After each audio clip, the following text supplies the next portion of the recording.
Ok, bueno, buenas tardes. Gracias, doctora Liliana.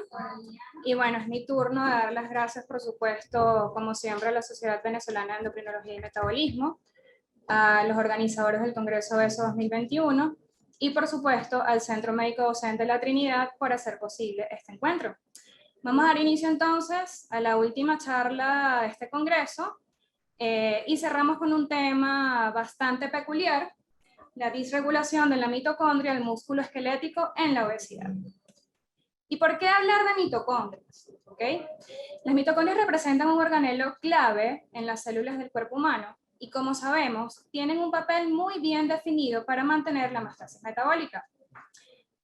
Además de esto, durante la última década se ha redefinido su relevancia fisiológica, definiéndolas actualmente como organelos dinámicos, tanto en su estructura como en función, cuya influencia se extiende muchísimo más allá de solamente la homeostasis del ATP, incluida además la apoptosis y el equilibrio redox. Por lo que una mejor comprensión de esta estructura dinámica podría proporcionarnos nuevos conocimientos sobre el desarrollo y tratamiento de una serie de patologías clínicas metabólicas. Y cuando hablamos de metabólicas es precisamente porque para garantizar las necesidades energéticas de la célula, la mitocondria tiene la capacidad de adaptarse, ¿okay? De tener cambios adaptativos, y estos cambios van a depender del estado fisiológico del huésped. Esto es sumamente importante porque estos cambios son constantes y están en específico en el proceso de dinámica de la mitocondria, que está comprendido por la biogénesis, la fusión, fisión y la mitofagia, que veremos un poco más adelante. Por su parte, el músculo esquelético es el tejido más abundante del cuerpo, representa aproximadamente el 40 al 50% del peso corporal total en adultos no obesos y es un determinante importantísimo del gasto energético de todo el organismo. Gracias a su plasticidad, él se puede adaptar de forma rápida en la transducción de energía celular para satisfacer las demandas. Sin embargo, la obesidad provoca cambios tanto en su estructura como en su función, lo que resulta en acumulación de lípidos intramusculares y se asocia con alteraciones del contenido y de la función mitocondrial. Este tejido, como sabemos, depende en gran medida del metabolismo oxidativo mitocondrial para convertir los sustratos energéticos en ATP, lo que indica que existe una relación clara entre la disminución de la función metabólica del músculo esquelético y la aparición de la obesidad. Hablemos entonces de mitocondrias. Las mitocondrias existen como una red dinámica regulada por los procesos que mencioné anteriormente, la biogénesis, fusión, fisión y mitofagia, y se mantienen en un ciclo continuo de reorganización ultraestructural. Sabemos que en su estructura, ¿okay? Está conformada por la membrana externa y por una membrana interna que dividen dos subcompartimientos acuosos que son el espacio intermembrana y la matriz mitocondrial. La membrana externa contiene proteínas que facilitan y permiten el proceso de fusión y fisión mitocondrial.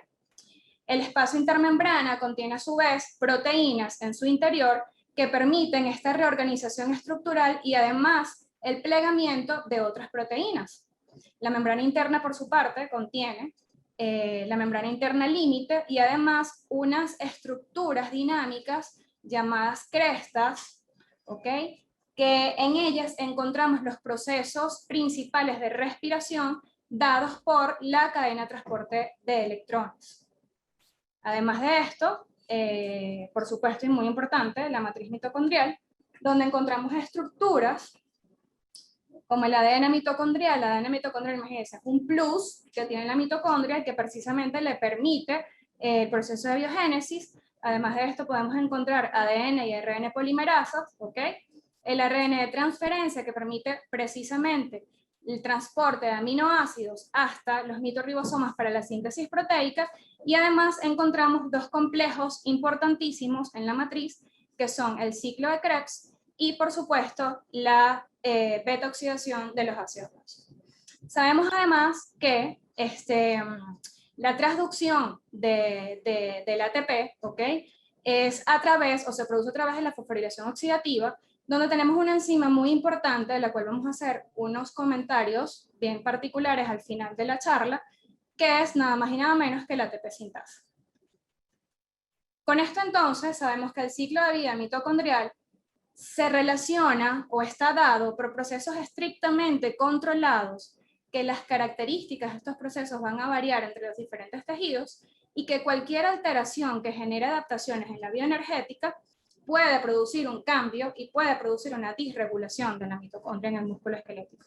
Por lo tanto, es primordial conocer cuál es la bioenergética en cuanto a la función, a la regulación de los procesos metabólicos a nivel mitocondrial, para poder entonces comprender cuáles son los efectos potenciales de algunos impactos terapéuticos que nos permitan, modificar esta disregulación y mantener la salud del músculo esquelético en los pacientes obesos. Nos vamos entonces con el primer de los procesos de la dinámica mitocondrial, es la biogénesis. Las mitocondrias se someten a este proceso para responder a una mayor demanda de energía, la cual va a estar influenciada por estímulos ambientales o por estrés celular. Entonces, una vez que ocurre este estímulo, lo primero que va a suceder es que el coactivador gamma 1 alfa, activado por el proliferador de peroxisomas, que de ahora en adelante me voy a referir a él como PGC1 alfa, se considera el regulador maestro de la biogénesis mitocondrial. Él va a activar los factores de regulación nucleares tipo 1 y 2, y estas proteínas, que realmente son precursores, van a tener una información dirigida a las mitocondrias, pero primero van a ir hacia los ribosomas citosólicos y posteriormente, gracias a las proteínas chaperonas, le van a permitir que primero no se agreguen otras proteínas y además su translocación a la mitocondria a través de complejos translocasas que están ubicados en la membrana externa y en la membrana interna mitocondrial, que son estos que ven acá en el esquema, denominados TOM o TOM, y los TIM, que son el TIM23 y el TIM22. En el espacio intermembrana se pliega la proteína y luego continúa su proceso de translocación hacia la matriz mitocondrial.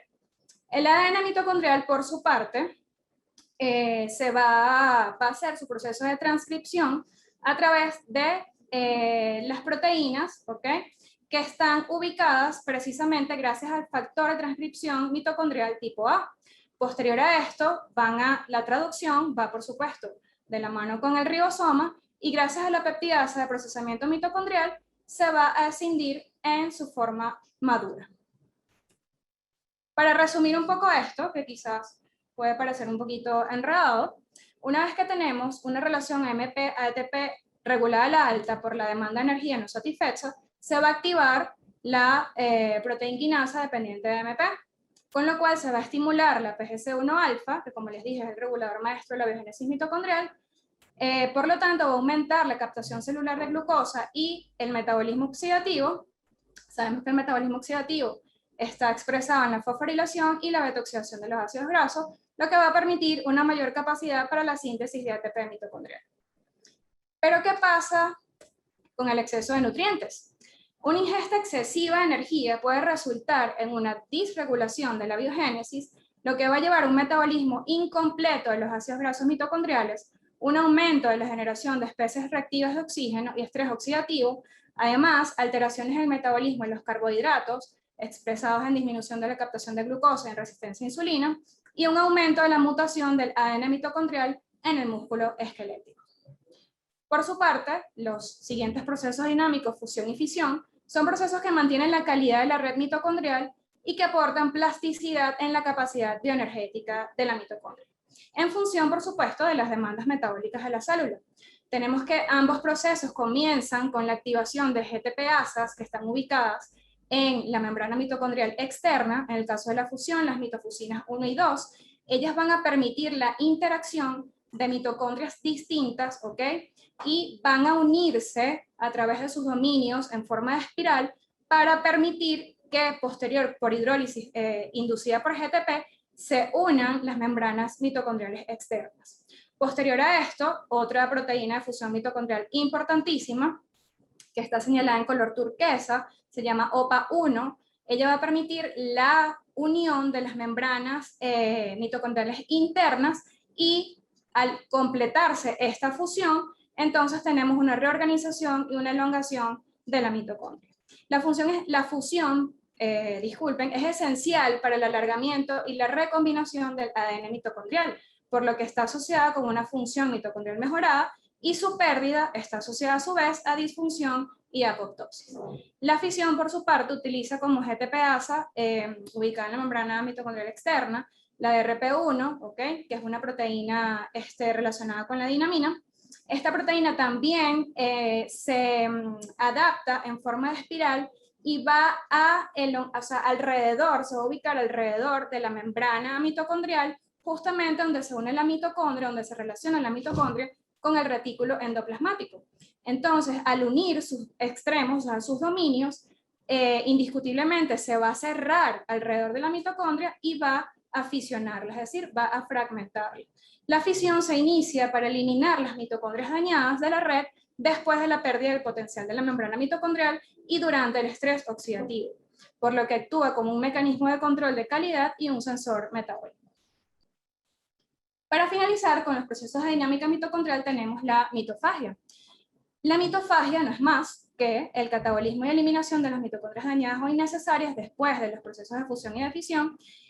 Permite un control de calidad para protección contra difusión mitocondrial y el mecanismo más estudiado, el más descrito, es el mecanismo del PINK1 dependiente de Parkin. Entonces, ¿qué sucede acá? Tenemos los mismos complejos de translocasas, ¿ok? El TOM y el TIM. Entonces, una vez que PINK1 se encuentra en el citosol, puede unirse a la membrana mitocondrial externa y atravesarla a través de los complejos de translocasas, y gracias a unas proteasas pudiera entonces reciclarse nuevamente hacia la periferia y degradarse en el citosol, ¿ok? Pero en la mitocondria dañada, ¿qué pasa? Cuando se pierde el potencial de membrana, estos complejos de translocasas se inhiben. Al inhibirse, se acumula el PINK1 en la periferia y lo que hace es atraer al Parkin, ¿ok?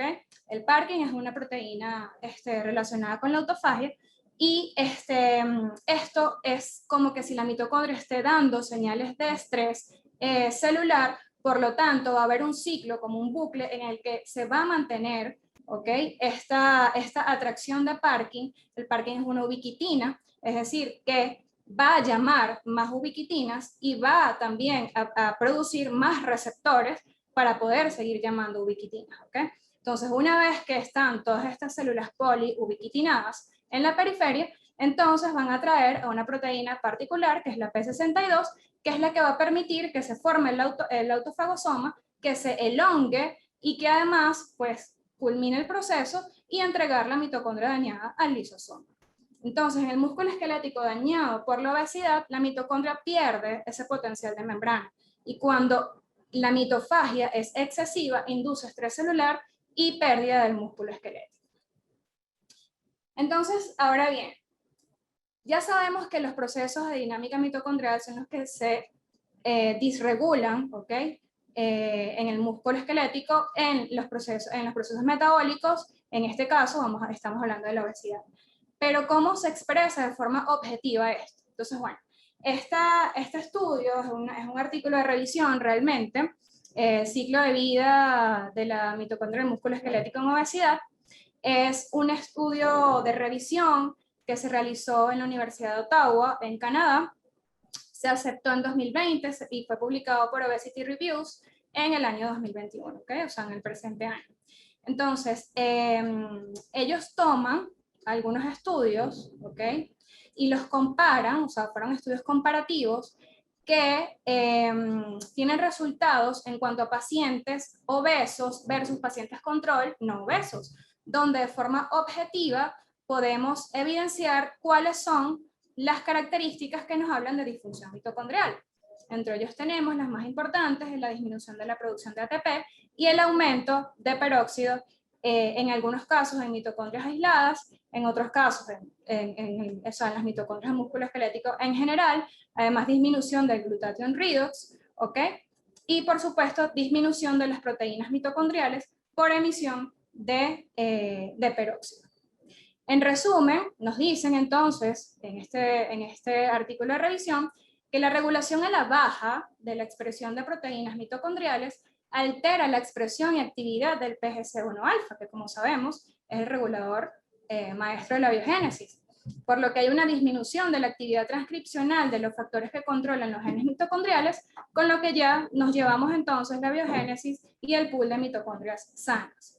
Además hay daño en la expresión de las mitofusinas y el DRP1, que son las GTPasas encargadas de los procesos de fusión y fisión, por lo que nos volamos también los procesos de fusión y fisión, y una mitofagia ineficiente, lo que conduce a estrés oxidativo y aumento en la producción de especies reactivas de oxígeno.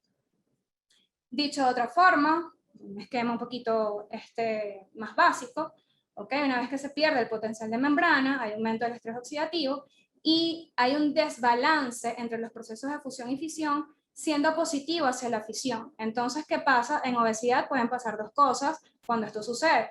Uno, que hay una mitofagia ineficiente y que por lo tanto se acumulen mitocondrias disfuncionales, o que exista un exceso de mitofagia, se produzca estrés mitocondrial y se pierda el músculo esquelético.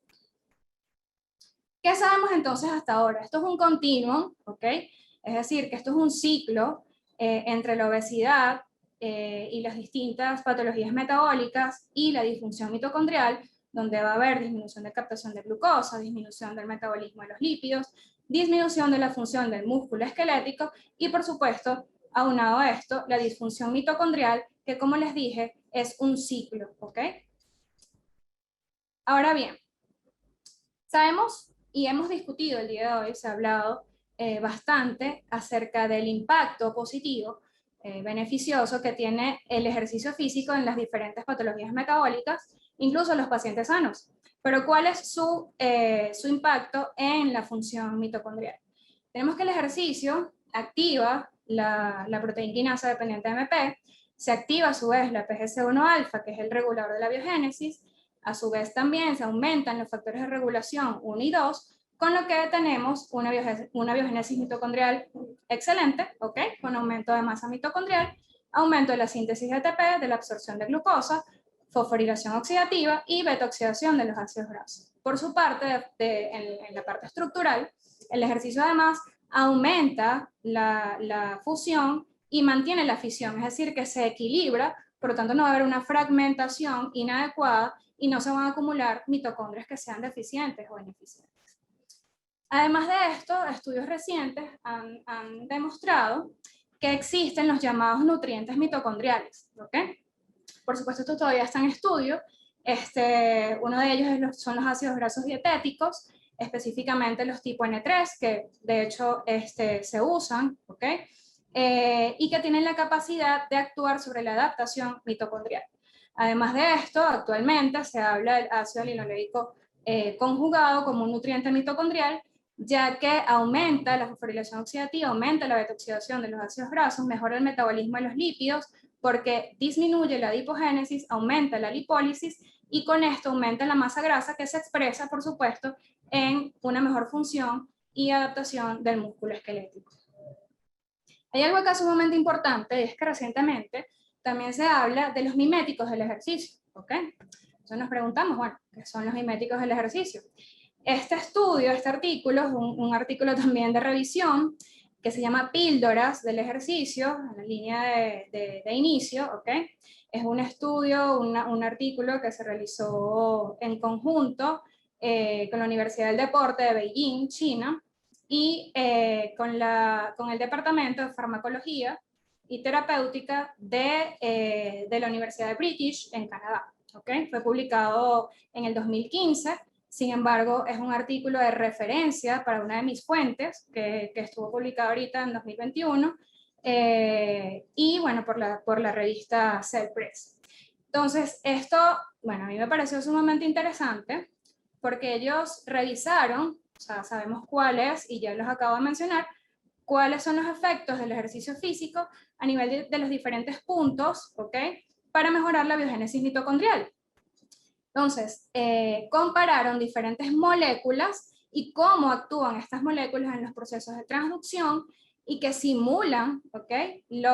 O sea, los efectos del ejercicio físico. Por supuesto, sabemos que nada va a suplantar los efectos del ejercicio físico, pero esto podría ser una, o sea, de repente, hacerlo en pacientes que tengan alguna condición física o alguna condición médica que no les permita realizar actividad física. ¿Ok? Entonces, ahora, tenemos algo sumamente interesante. Hasta ahora todo está muy bonito. La obesidad lleva disfunción mitocondrial del músculo esquelético, pérdida del músculo esquelético, ¿ok? Pero como somos personal de salud y siempre buscamos el cómo, el cuándo, el dónde y el por qué, ¿ok? Vamos a darle una vuelta a esta charla y lo voy a hacer con una pregunta que yo me formulé y que estoy segurísima que ustedes también se la formularon. Y es, ¿qué pasa primero? ¿Ok? ¿Qué ocurre primero? Esto me lo pregunto porque en un momento hablé de exceso de nutrientes, ¿ok? Y exceso de nutrientes no necesariamente debe ser un sinónimo de sobrepeso y obesidad, ¿ok? Entonces, ¿qué ocurre primero? Ocurre primero la disregulación mitocondrial y después aparece la obesidad, o la obesidad daña la mitocondria, el músculo esquelético y perdemos músculo esquelético. Pues bueno, este artículo es un estudio que me pareció también bastante interesante. Habla de la fosforilación oxidativa disfuncional desvía el catabolismo de los aminoácidos de cadenas ramificadas hacia la lipogénesis en el músculo esquelético. ¿Okay?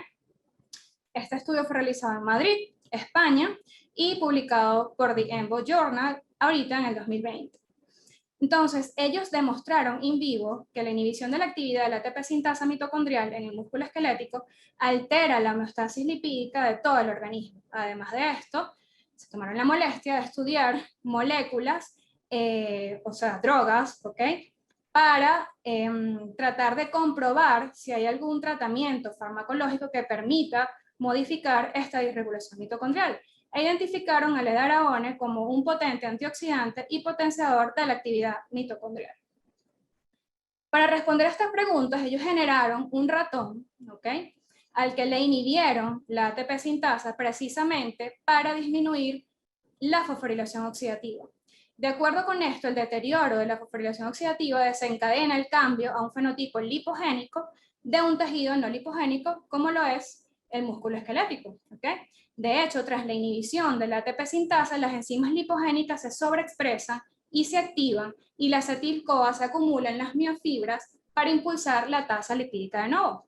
Curiosamente, la formación de gotas de lípido mediada por ATP sintasa, por la ATP sintasa inhibida, ¿okay?, se bloquea al eliminar los aminoácidos, de cadena ramificada de los medios de cultivo, lo que sugiere que tras la inhibición de la fosforilación oxidativa, entonces la oxidación de los aminoácidos de cadena ramificada participan en la síntesis de acetil-CoA y aumenta la lipogénesis.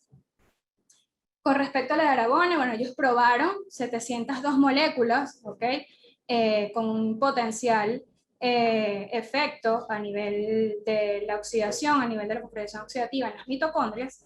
El edarabone actualmente bueno, es un fármaco antioxidante lipofílico que se utiliza en Japón para el tratamiento post-ictus y en Estados Unidos para tratar la esclerosis lateral amiotrófica, como un potente activador de la beta-oxidación.